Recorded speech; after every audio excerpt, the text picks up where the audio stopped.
یہ لوگ بہت پوچھ رہے ہیں جن کے اپنے رشتہ دار ہیں، بچے ہیں جو پکڑے گئے ہیں، تو وہ یہ کہہ رہے ہیں کہ جی یہ پروسیس کلیئر کب ہوگا؟ ہر بندے نے اپنی تصاویریں جو ہیں وہ واٹس ایپ پہ، انسٹاگرام پہ، ٹک ٹاک پہ لوڈ کی کہ جی یہ دیکھیں ہم نے یہ کام کر دیا ہے، اور اس کے بعد پھر ایک دوسرے سے شیئر کی، ٹیلی فون کے اوپر گفتگو کی، کیونکہ ان کو تو ایسی کہانی سنائی گئی تھی کہ تمہارے سامنے تو پوری دنیا جو ہے وہ بالکل خش و خشاک کی طرح جو ہے وہ بیٹھ جائے گی، اور جب آپ نکلیں گے تو ہر چیز جو ہے وہ آپ کے سامنے سرنگو ہو جائے گی، کیونکہ وہ بدبخت فتنہ جو ہے اس کا یہ ایک ٹیمپو تھا اس کے، یہ پچھلے 1 سال سے جو یہ کر رہا تھا، اتنا بدتمیز اور اتنے یہ کوئی ڈھیٹ قسم کے اور جو ہے وہ بدبخت لوگ تھے کہ یہ جو بھی حرکتیں کرتے تھے وہ پوری جو ہے ان کو ٹویٹر پہ، انسٹاگرام پہ، واٹس ایپ پہ جو ہے ان کو باقاعدہ لوڈ کرتے تھے، اور ہر بندہ جو ہے وہ اپنی مجرمانہ اور گھٹیا کارکردگی جو ہے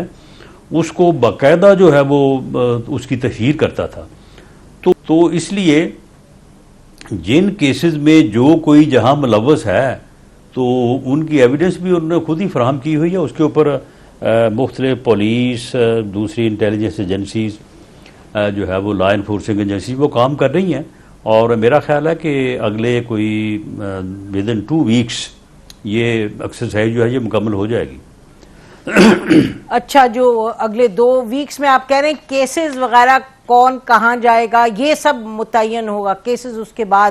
ٹائم لیں گے؟ یہ گھروں کو آگ لگانے کا جو ہے معاملہ یہ تو انہوں نے پہلی دفعہ انٹروڈیوس کیا ہے، اس نے یہ پہلی دفعہ ایجاد کیا، ورنہ یہاں پہ بدترین مخالفت کے باوجود آج تک کسی نے اپنے سیاسی مخالف کے گھر کو جلانے کی کوشش نہیں کی۔ یہ لوگ بہت پوچھ رہے ہیں جن کے اپنے رشتہ دار ہیں، بچے ہیں جو پکڑے گئے ہیں، تو وہ یہ کہہ رہے ہیں کہ جی یہ پروسیس کلیئر کب ہوگا؟ یعنی کہ آپ نے یہ فرمایا کہ کوئی 32 یا 36 لوگ ہیں، 3 یا 4 کیسز میں آرمی ایکٹ کے تحت ہیں، وہ وہاں ٹرائی ہوں گے، باقیوں کا کیا بنے گا؟ کچھ پریڈ کی بھی بات ہو رہی ہے، ریکگنیشن پریڈ ہوگی، تو کچھ آپ بیان فرما سکتے ہیں جی تاکہ لوگوں کو کچھ پتا چلے ڈیٹیل میں؟ دیکھیں اس میں جو ٹوٹل 499 ایک کم 500 مقدمات درج ہوئے ہیں اکراس دی پاکستان، ان میں سے تقریباً جو ہے وہ کوئی 57 مقدمات جو ہیں وہ اینٹی ٹیررسٹ کوڈ کے جو ہے وہ تحت ہیں، 88 غالباً 57 پنجاب میں ہیں، اور اکراس دی کنٹری پاکستان جو ہے وہ غالباً 88 ہے، کہ یہ پچھلے 1 سال سے جو یہ کر رہا تھا، اتنا بدتمیز اور اتنے یہ کوئی ڈھیٹ قسم کے اور جو ہے وہ بدبخت لوگ تھے کہ یہ جو بھی حرکتیں کرتے تھے وہ پوری جو ہے ان کو ٹویٹر پہ، انسٹاگرام پہ، واٹس ایپ پہ جو ہے ان کو باقاعدہ لوڈ کرتے تھے، اور ہر بندہ جو ہے وہ اپنی مجرمانہ اور گھٹیا کارکردگی جو ہے اس کو باقاعدہ جو ہے وہ اس کی تشہیر کرتا تھا۔ تو اس لیے جن کیسز میں جو کوئی جہاں ملوث ہے تو ان کی ایویڈنس بھی انہوں نے خود ہی فراہم کی ہوئی ہے، اس کے اوپر مختلف پولیس، دوسری انٹیلیجنس ایجنسیز جو ہے وہ لا انفورسنگ ایجنسیز وہ کام کر رہی ہیں، اور میرا خیال ہے کہ اگلے کوئی ودن 2 ویکس یہ ایکسرسائز جو ہے یہ مکمل ہو جائے گی۔ اچھا، جو اگلے 2 ویکس میں آپ کہہ رہے ہیں کیسز وغیرہ کون کہاں جائے گا یہ سب متعین ہوگا، کیسز اس کے بعد ٹائم لیں گے۔ رانا صاحب کے کس طریقے سے لوگ اتنا آگے تک پہنچ بھی گئے، گھس بھی گئے، اور کہیں بھی آپ نے دیکھا ہے کہ کہیں ہمیں ایسے نہیں لگتا کہ کسی بھی نوعیت کی ریزسٹنس ہو۔ ہم نے ہر لیول پہ لوگوں سے پوچھا ہے لیکن کوئی جواب ملتا نہیں۔ آپ فرمائیے گا، آپ کو کیا سمجھ آتی ہے رانا صاحب؟ دیکھیں اس میں بڑا جو ہے نا وہ سمپل جواب ہے۔ اچھا، اور اس میں جو ہے وہ کوئی راکٹ سائنس نہیں ہے جی۔ دیکھیں ہمارے سیاسی جماعتیں، سیاسی کارکن جو ہیں جی، وہ ہمیشہ جو احتجاج کا ان کا طریقہ ہے کہ جی نعرے لگا دیے، پھر اس کے بعد جو ہے وہ کوئی زندہ آباد مردہ آباد کر دیا. بہت کسی نے کیا تو اس نے جو ہے وہ دھرنا دے کے کوئی تھوڑی دیر کے لیے بیٹھ گیا، چھوٹا پوٹا پھر لوگ جو ہے وہ بھوک ہڑتال کر لیتے ہیں یا کوئی تھوڑا بہت جو ہے وہ اس قسم کی بات ہو گئی. لیکن شاید یہ اندازہ کسی کو نہیں تھا کہ اس فتنے نے اپنی جماعت میں ایک ایسا کلٹ تیار کر لیا ہے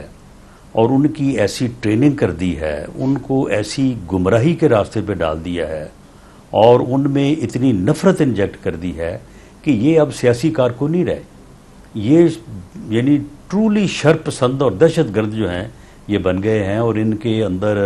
ایسی نفرت کا بیج بو دیا گیا ہے، مخالفین کو گالیاں دے دے کے، اپنی جد و جہد کو جہاد بنا کے، یعنی ایک پورا ایک پروسیس جو ہے وہ چلایا گیا کہ لوگوں کی جو ہے وہ ذہن سازی کی جائے. تو وہاں پہ لوگوں کا یہ خیال تھا، یا جن لوگوں نے وہاں سے کوئی ریزسٹنس دینی تھی ان کا یہ خیال تھا کہ چلیں یہ چوک میں آ گئے ہیں، چوک میں یہاں پہ بیٹھیں گے، کوئی مردہ آباد زندہ آباد کریں گے، نعرے لگائیں گے، تھوڑی دیر کے لیے بیٹھ جائیں گے، اس کے بعد اپنا احتجاج ریکارڈ کرا کے چلے جائیں گے. انہوں نے وہاں سے مسلح گارڈ جو تھی اس کو وڈرا کر لیا. وڈرا اس لیے کر لیا کہ اگر یہ مسلح گارڈ وہاں پہ ہوگی تو پھر یہ تصادم جو ہے وہ خطرہ ہو سکتا ہے، گولی چل سکتی ہے، جانی نقصان ہو سکتا ہے. اس صورتحال کا جو ہے وہ ان شر پسندوں نے، کیونکہ ان کو تو ایسی کہانی سنائی گئی تھی کہ تمہارے سامنے تو پوری دنیا جو ہے وہ بالکل خش و خشاک کی طرح جو ہے وہ بیٹھ جائے گی، اور جب آپ نکلیں گے تو ہر چیز جو ہے وہ آپ کے سامنے سرنگو ہو جائے گی. کیونکہ وہ بدبخت فتنہ جو ہے اس کا ایک یعنی یہ ایک ٹیمپو تھا اس کا. وہ جب لوگوں سے بات کرتا تھا، جب لوگوں کو لمبے لمبے بھاشن جو ہے وہ 2-2 گھنٹے کے سناتا تھا، تو جب یہ اندر گھس گئے تو پھر صورتحال جو ہے وہ پھر آپ سمجھتے ہیں کہ وہ پھر کنٹرول میں نہ رہی. اور یہ کیونکہ سیاسی ورکر کو تو تھے نہیں، یہ تو ایک خاص ذہنیت کے تیار کیے ہوئے لوگ تھے. انہوں نے جا کے پہلے وہاں پہ لوٹ مار کی ہے، وہاں سے جو ہے وہ لیپ ٹاپ اٹھا لیے، جو ہم وہاں سے جو ہے وہ آئی پیڈ اٹھا لیے، وہاں سے فائلیں اٹھا لی، پھر آگ لگا دی. تو یہ واقعہ جو ہے یہ اس طرح سے ہوا ہے. جو رانا صاحب آپ فرما رہے ہیں کہ یہ اتنے لمبے دیتے تھے، تقریریں کرتے تھے، لوگوں کو اتنا انہوں نے کیا ہوا تھا موٹیویٹ، اور پھر یہ بھی ہم نے سنا کہ یہ کہا جا رہا تھا کہ 2-3 دن پہلے پتا تھا، یہ پک کیا ہوا تھا انٹیلیجنس کہ یہ اس طرح کریں گے اور یہ گڑبڑ ہوگی. تو رانا صاحب ذرا تھوڑا تضاد لگتا ہے. ایک طرف ایک تو بات آپ کی ٹھیک ہے کہ جی عموماً جاتے ہیں نعرہ بازی کر کے تو آ جاتے ہیں، لیکن آپ ساتھ یہ بھی فرما رہے ہیں کہ جی کیونکہ عمران خان کا ایک طریقہ تھا، آپ کہہ رہے ہیں کہ جی آپ لوگوں کی یہ اندازہ تھا کہ وہ بہت اشتعال انگیزی جو ہے وہ پیدا کر دی ہوئی تھی انہوں نے اپنے لوگوں میں. تو اگر یہ اندازہ تو تھا، وہ تو 1 سال پر تھا محیط، تو پھر کیسے آگے جانے دیا؟ نہیں دیکھیں، معاملہ یہ ہے کہ اندازہ تو یہی تھا نا کہ یہ وہاں پہ جا کے پروٹیسٹ کریں گے، جی احتجاج کریں گے. یہ گھروں کو آگ لگانے کا جو ہے معاملہ، یہ تو انہوں نے پہلی دفعہ انٹروڈیوس کیا ہے. جی یعنی مخالفین کے گھروں کو آگ لگانے کا جو معاملہ ہے یہ اس بدبخت نے اس نے یہ پہلی دفعہ ایجاد کیا. ورنہ یہاں پہ بدترین مخالفت کے باوجود آج تک کسی نے اپنے سیاسی مخالف کے گھر کو جلانے کی کوشش نہیں کی. بے شک یہ تو نہیں، اس طرح تو نہیں ہوتا. بالکل آپ صحیح فرما رہے ہیں. تو یہ اس بدبخت کا جو ہے یہ دیا ہوا تحفہ ہے. اور یہ ابھی جو ہے یہ ابتدا میں اپنا نپ دی ایول ان دی بڈ والی بات ہو گئی ہے. یہ اس ملک پہ اللہ تعالیٰ نے اپنا کرم کر دیا ہے. ورنہ یہ فتنہ جو ہے اگر یہ اس معاشرے کے سیاسی نظام میں ناسور کی طرح جیسے پھیل رہا تھا، یہ اگر زیادہ پھیل جاتا، یہ پہلی سٹیج پہ تھا تو یہ اب قابو آ گیا ہے. اگر یہ 4 سٹیج پہ پہنچ جاتا تو پھر شاید